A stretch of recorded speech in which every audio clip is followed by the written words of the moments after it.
इतनी देव पतना है तुम्हारा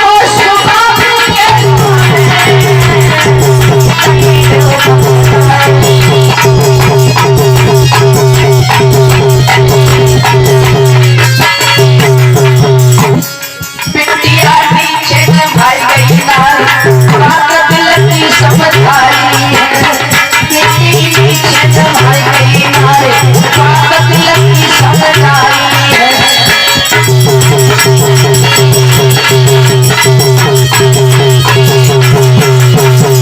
दिल की समझ आई है समझ की रतन आई है बेटी नीचे भाई गई ना हृदय की समझ आई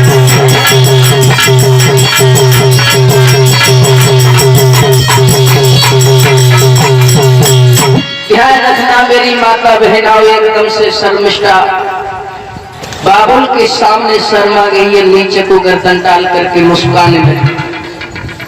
शुक्राचार्य दोनों के भाव समझ गए और उसी समय बताया जाता है कि एकदम से उनका शुक्राचार्य ने वही विवाह कर दिया। विवाह जब किया है बड़े आनंद के साथ देवयानी दुल्हन बनकर के चली है। तो जब विदा किया है तो विदाई के वक्त एकदम से शुक्राचार्य याति महाराज से कहने लगे बेटा तुम जा रहे हो? हाँ बेटा मैं तुमसे एक बात कह रहा हूं, मेरी बेटी के साथ एक दासी बनकर के जा रही है। दासी जो दासी बन नजर डाली तो एकदम से महाराज याति कहने लगे विवाह एक के साथ हुआ और दो जा रही है, क्या बात है?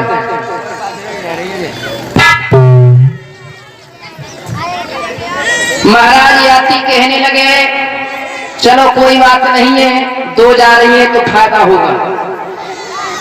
एक घर में खाना बनाएगी तो एक बैलन को सानी लगाएगी। अब हुआ ऐसा जब विदा होने लगे हैं, देवयानी की विदाई हुई तो एकदम से शुक्राचार्य याति महाराज से एक बात कहने लगे, क्या बेटा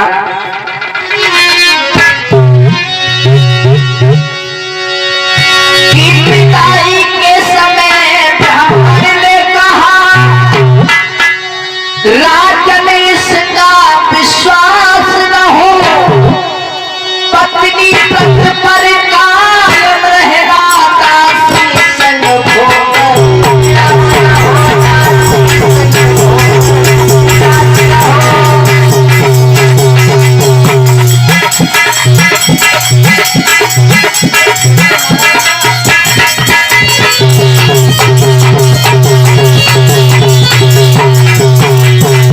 एकदम से शुक्राचार्य कहने लगे जाती जो हमारी बेटी की संग दासी जा रही है इससे कभी भूल करके बात नहीं करोगे। विदाई के समय ब्राह्मण ने कहा राजन इसका विश्वास पत्नी व्रत पर कायम रहेगा दासी संग भोग लाज न हो, दासी संग भोग लाज न हो।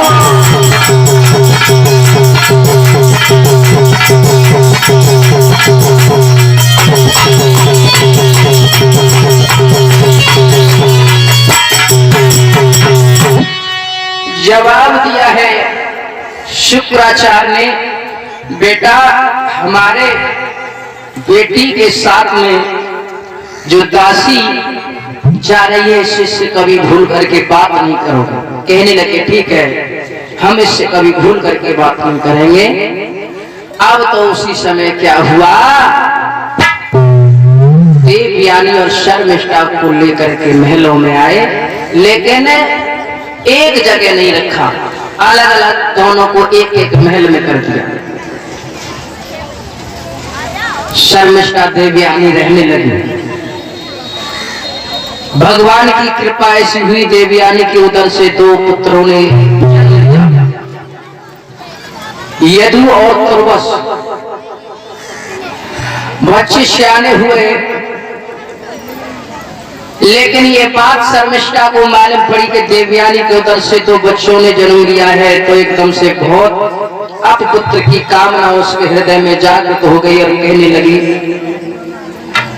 अगर मेरे भी पुत्र होते तो मुझे कितना अच्छा लगता। श्री सुखदेव जी समझा करके कहने लगे, हे राजन परीक्षित, एक दिन की बात, महाराज घोड़े पर सवार होकर के जंगल में शिकार खेलने के लिए जा रहे थे और शर्मिष्ठा के महल के पास होके गुजरे तो एकदम से आवाज लगाई, महाराज ठहर जाओ।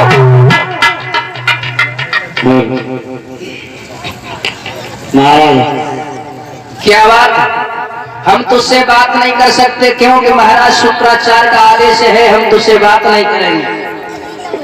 ध्यान है शुक्राचार्य धरे ने कोल्ला गोवा नहीं नहीं आएंगे। बात बता, तू क्या कहना चाहती है? इतना ज्यादा नहीं कहा जाओगा, बता जे बता।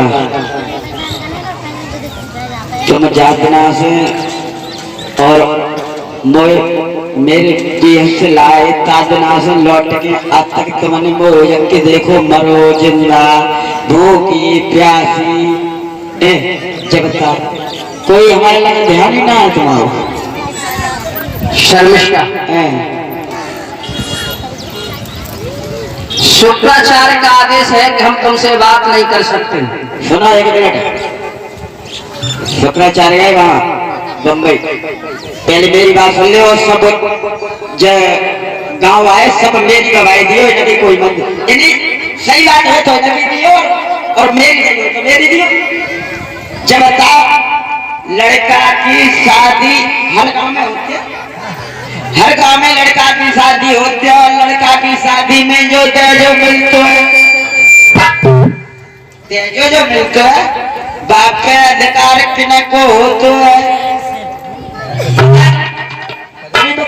जो गाँव आए बता रहे दूल्हे का, दूल्हा को। तो जब बताओ, तुम बातना से ऐसे नींद में सोए गए, मोखे अधिकार ना कमाओ, मैं दे मिली इधर चलो। श्री सुखदेव जी समझा करके कहने लगे, हे राजन परीक्षित, महाराज कुछ उसके जवाबों का सवाल न देते हुए और बताते हैं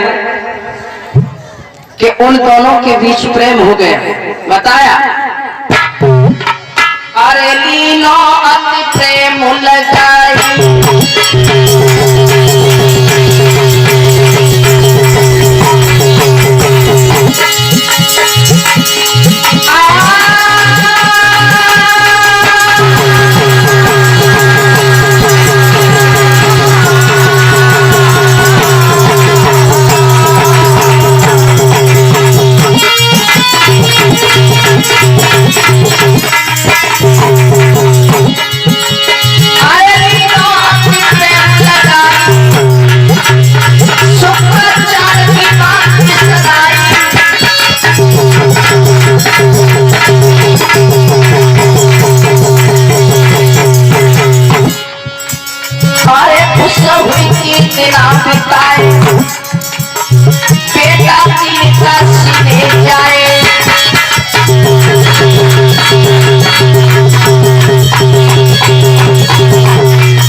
दासी के उधर से 1 2 नहीं 3 पुत्रों ने जन्म दिया।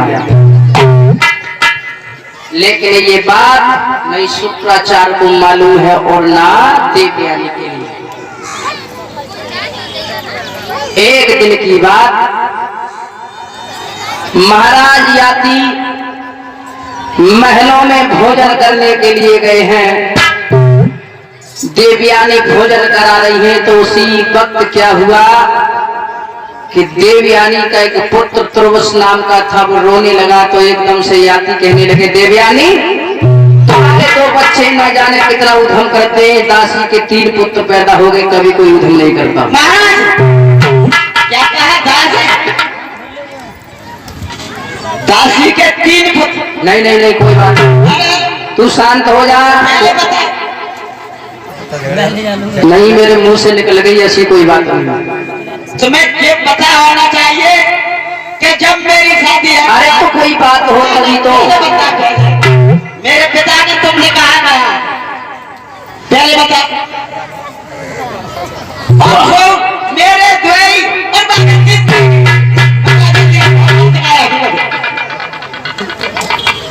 और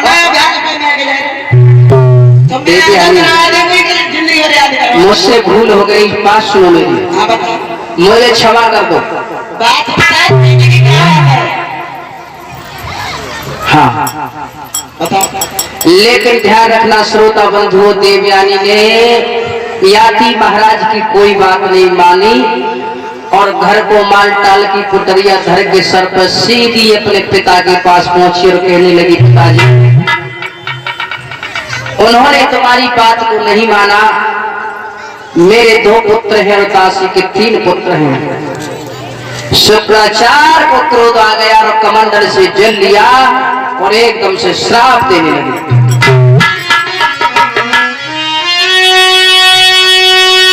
इसियों मन के मत में तूने मेरे वादे को तोड़ा है, इसियों मन के मत में तूने दासी संग रिश्ता तोड़ा है।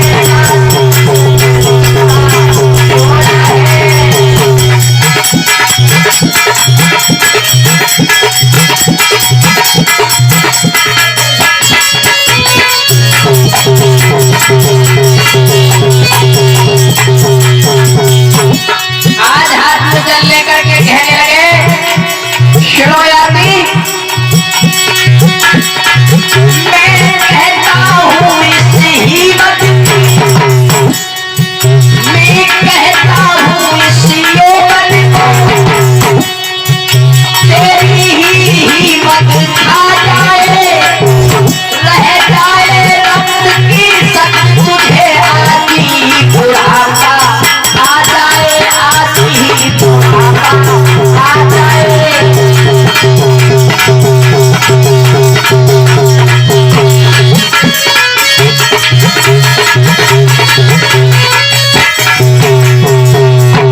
हाथ में जल लेकर के शुक्राचार्य ने श्राप दे दिया कि तुमने हमारी बात को धूल में मिलाया, जाओ मैं तुम्हें श्राप देता हूं कि तुम बूढ़े हो जाओ, बुजुर्ग।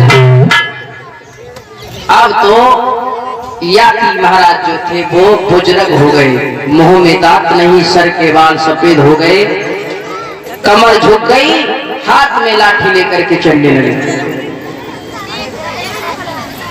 और देवयानी ने जो अपने पति की हालत आकर के देखी तो एकदम से आंखों में आंसू भर के कहने लगी, बाबुल तुमने ये क्या कर दिया। पति की दिशा को देख करके फिर अपने बाबुल के पास भागी और कहने लगी, पिताजी मैंने ये तो नहीं कहा था कि मेरे पति को तुम बुढ़ा बना देना, ये तुमने क्या कर दिया, मेरे पति जैसे थे उन्हें वैसा ही बना दो। शुक्राचार्य जी कहने लगे, बेटी श्राप दिया हुआ कभी वापस नहीं होता है, लेकिन इसमें कुछ बदलाव हो सकता है। वो क्या कि तुम अपने दरबार में एक यज्ञ रचाओ, उस यज्ञ में सभी हितु रिश्तेदारों को बुलवाओ, कोई ना कोई ऐसा हमदर्द होगा कि अपनी तरुण अवस्था तुम्हारे पति को दे करके तुम्हारे पति का बुढ़ापा ले लेगा। देवयानी आंगन में आई है और महाराज याति से सारा हाल समझाया और कहा, अपने दरबार में यज्ञ रचाओ जिसमें सभी हितु रिश्तेदारों को बुलवा करके कोई ना कोई ऐसा हमदर्द होगा कि अपनी तरुण अवस्था तुम्हें दे देगा। अब क्या हुआ, बड़ा ही महान अनुष्ठान किया जिसमें सभी रिश्तेदारों को बुलवाया और सभी को भोजन कराने के लिए बैठा दिया है। सभी भोजन करने के लिए बैठे हैं तो भरी सभा में आकर के महाराज याती खड़े हो गए और कहने लगे, हे सभा के लोगों, तुम्हें मालूम है मैंने ये अनुष्ठान किस लिए रचवाया था और क्यों तुम्हें बुलवाया है? जवाब दिया, बताओ। तो एकदम से कहने लगे, हे सभा के लोगों, एक काम करो, अपनी तरुण अवस्था मुझे दे दो, इस बुढ़ापे को तुम ले लो। भैया जो ये बात कही सो एकदम से कोई तो बिना पूरी खाए फिसकन लगो, हाय परमात्मा जी बुढ़ापा हमें न चाहिए। ध्यान रखना। यहाँ तक हुआ कि जितने भी हितु प्रेमी आए किसी ने उन्हें तरुण अवस्था नहीं दी। अपने बड़े बेटा यदु से कहा, बेटा क्या तुम अपनी तरुण अवस्था दे सकते हो? मना कर दिया, पिताजी हम अपनी तरुण अवस्था तुम्हें नहीं देंगे। 4 बेटों ने मना कर दिया। सबसे छोटे जो दासी का पुत्र था उसने कहा, पिताजी मेरी बात सुनो, तुम यौवन के लिए घबरा रहे हो, सुनो।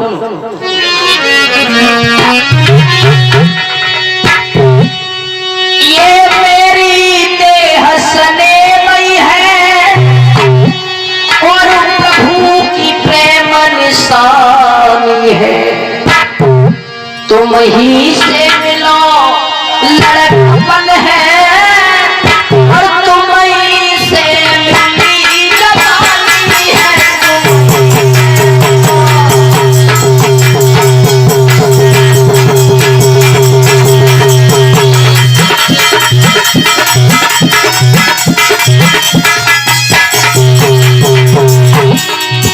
ये मेरी हंसने और प्रभु की प्रेम निशान, तुम ही से मिलो लड़कपन है और तुम ही से मिली जवानी है।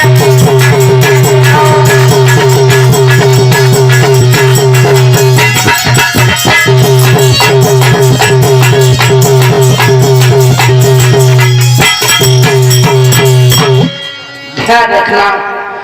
गुरु ने जवाब दिया, पिताजी लो मैं अपनी तुम्हें तरुण अवस्था देता हूँ। छोटे बेटा, गुरु ने अपनी तरुण अवस्था दी है। श्री सुखदेव जी समझा करके कहने लगे, हे राजन परीक्षित, उसके बाद महाराज याती ने 100 साल व्यतीत किए